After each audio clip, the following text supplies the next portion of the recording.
Well, g'day guys, welcome back. Engine's in. It's been in for about the last week or so. I haven't fired it up or anything. It's just the engine at the moment. Still got to put gearbox in. And as usual with these sort of projects, everything takes a bit longer than anticipated. For a start with the engine. When I pulled the distributor out, of course the oil pump drive decided to drop down into the pan, which was really nice. So I had the engine on a stand. I think in the last video you saw that. So I had to take the pan off. Obviously then I needed gaskets and whatnot, and yeah, and I decided to paint the block. I cleaned it all up, sanded it back, and give it a good paint. While I was down there, I checked the main caps and stuff. Bearings were in excellent condition actually. Stuck a camera down the spark plug holes and checked the bores. They all look good. And yeah, squirted a bit of oil down there. Then let it sit for a few days. Then while I had the distributor out and the oil drive back in, I connected up a drill to the oil pump drive and pressurized the oil system. That came up no worries. The bores all look good. Everything looks good on it for an engine that's been sitting for the best part of probably 16, 17 years at least, without ever being turned over. It all looked good and came up really good. So I don't anticipate any problems. Now I've just chucked the standard manifold back on, cast iron manifold. It's a temporary thing just for rego and that, just to make things a little bit easier. So I'll just be sticking a 780 square bore Holly on it with vac secondaries. I know all that works. I know that all works really well. So it's just a temporary thing before the quad Webbers go on. I'll get it all running, drivable and everything, and then I'll muck around with the Webbers after it's registered. So yeah, everything just takes time. I can't bring myself to chuck rusty stuff in there. The rocker covers, they're not staying. They were just in there to get the engine in. Some old ones that were on the engine. I've got something special planned for the rocker covers. So yeah, stay tuned for that. Like I said, gearbox. This is the top loader I've had, and you can see I rebuilt that in 06, and I'm pretty sure the car came off the road probably 18 months, 2 years after that. So it's had a very little work done on it. So I know that's all good. Bit of paint on the bell housing. And this is where the time takes. You know, I got the shifter out. It was all a little rusty and cruddy, and so I'm just going through that, making sure that's all good, rebuild that, cleaning all the bolts for the flywheel and pressure plate, and this is the sort of stuff you find. This is the throwout bearing for the clutch.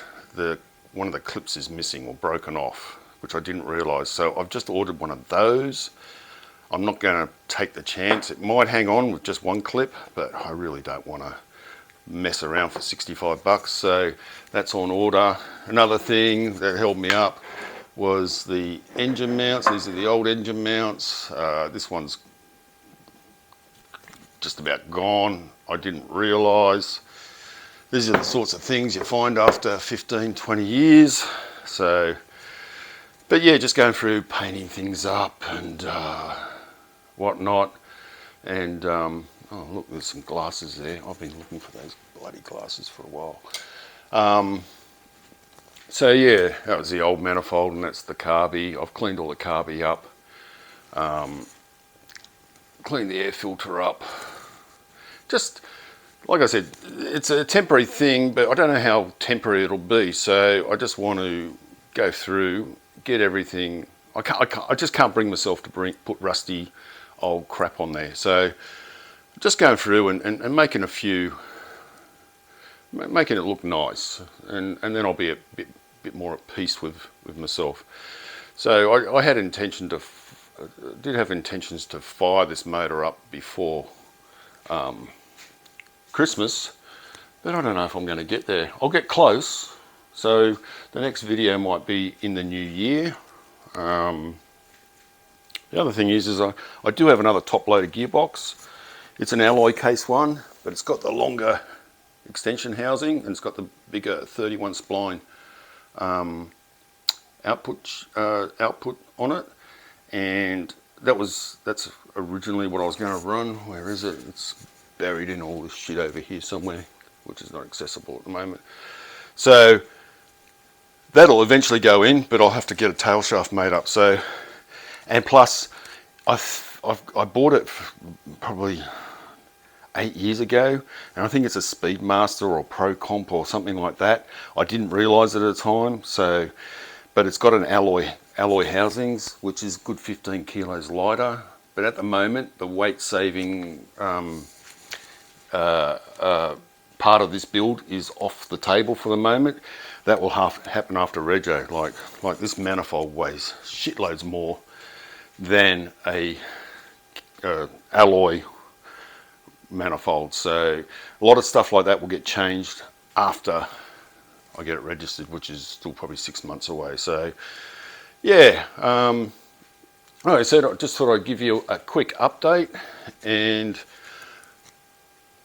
ideally I would have had all this stuff organised, but as you can see I've got limited room, so I'm just doing one bit at a time. And yeah, I'm just coming across stuff that is stuff that I'd forgotten about that needs replacing, you know. And like I said, gaskets and you know, when you're ordering stuff online like I do, it all takes time. So yeah, that's about it. Like I said, I just thought I'd give you a quick update, get all this rebuilt. Should have the gearbox in next week, clutch and flywheel and everything, which is still buried in all this shit. So I think I'm pretty sure they're good. Well, actually I do know they're good. So barring any other delays with parts or anything, I should, yeah, like I said, get it all together and have it running around Christmas, New Year. Yeah, cheers. Thanks for hanging on. Thanks for watching. Like I said, just a short one. Give you a quick update. It all takes time. It all takes 10 times longer than you think. Cheers, guys.